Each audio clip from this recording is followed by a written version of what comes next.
Namaste, I'm JV Dr. Sapna Gilot and math session is on the force theory of the origin of the state.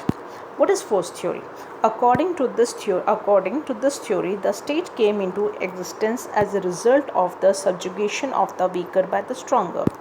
This theory is based on the psychological premises that man is aggressive by nature. He carries on a constant struggle for power, and he who proves to be stronger subjugates the weak. This natural aggressive instinct of man gave rise to the institution of the state. Therefore, force is the basis of the state. In modern times, Jean Bodda, Hume, you can say Hume, and Oppenheimer and the Jenks have supported this theory.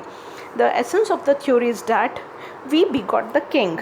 Pope Gregory VII wrote in 1000 and बहुत साल पहले बात कही गई थी उन्होंने, and what he says कि who does not know that king and ruler took their beginning from those who, being ignorant of God, have assumed, because of blind greed and intolerable presumption, to make themselves masters of their equals, namely men, by means of pride, violence, bad faith, murder, and nearly every kind of crime, being incited thereto by the prince of this world, the devil.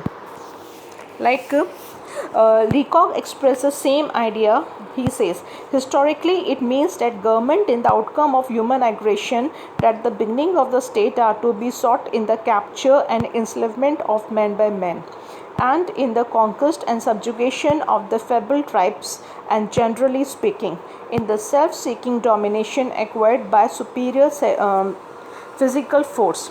The progressive growth from tribe to kingdom and from kingdom to empire is but a continuation of the same process. Oppenheimer describes 6 stages of the emergence of the state. The first stage is marked by the constant fighting, killing, and plunder. The conquerors kill all the male members of the defeated tribes and take away its women and children as a booty. In the second stage, the weaker tribes, finding resistance to the hopeless, give up fighting and surrender to the conquerors.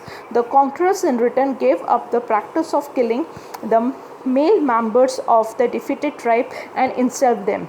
In the third stage, the conquerors and the conquered realize the advantage of mutual cooperation. This leads to the integration of the two.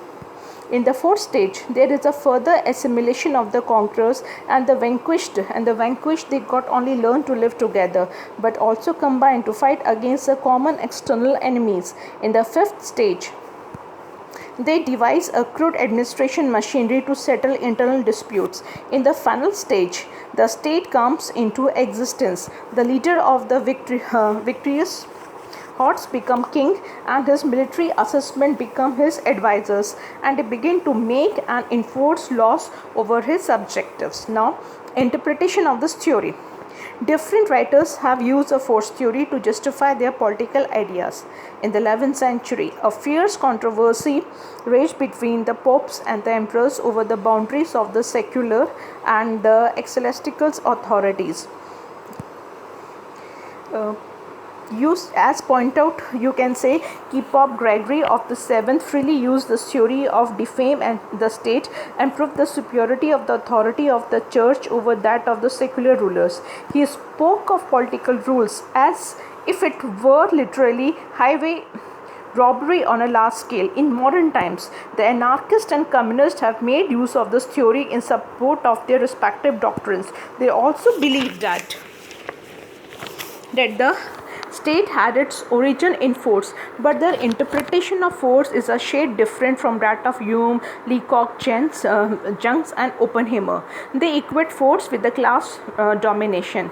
According to them, the state was brought into existence when the society was divided into classes: the exploiters and the exploited. The exploiters, the owners of the means of production, created the state apparatus to protect their property and maintain their class domination. The ultimate idol of the anarchist and communist is a classless and stateless society. However, the former advocate the immediate abolition of the state, whereas the communist hope that the state would automatically wither away when the classes were disappeared from the society. In the 20th century, some German writers have used a force theory to justify war. जैसे you can say Kritinsky says the state is a public power of offense and defense, the first task of which is the making of war and the administration of justice. Frederick said, war is the greatest biological necessity, and the desire for peace directly violates the first principle of life, and struggle is a universal law of nature. Now, the criticism of this theory. This theory has been criticized on various grounds, like Aristotle regarded the state as a natural institution. Some thinkers believe in the theory of divine origin of the state, and some people think that the state came into existence as a result of a contract. Most writers advocate the evolutionary theory of the state. Obviously, all these theories are opposed to the force theory, but in recent times, some writers have criticized the theory on fresh grounds. It would be useful to summarize their arguments, like most scholars are of the opinion that while force has been one element in the formation of the state, it is wrong to say it has been the sole factor. The theory of force, say Leacock, errors in magnifying what has been only one factor in the evolution of theory into the sole controlling force. T.H. Grant is one of the most uncompromising critics of the force theory. He says that the state owes its origin to common moral conscience of society, and its basis is moral will, not force. Every individual's possession moral will. His moral will wants freedom and its own development, and also for the moral development of others. But man also has, you can say, evil desires which put obstacles in the way of his own as well as others' moral development. Like Gilchrist agrees with the Green, says, true force, that is moral force, is the permanent foundation of the state. Might without rights last only so long as a might last. Might with right as its lasting of the human minds on which it depends. To justify war on the grounds of the force theory of the origin of the state is dangerous. It will tear away the very foundation of human civilization.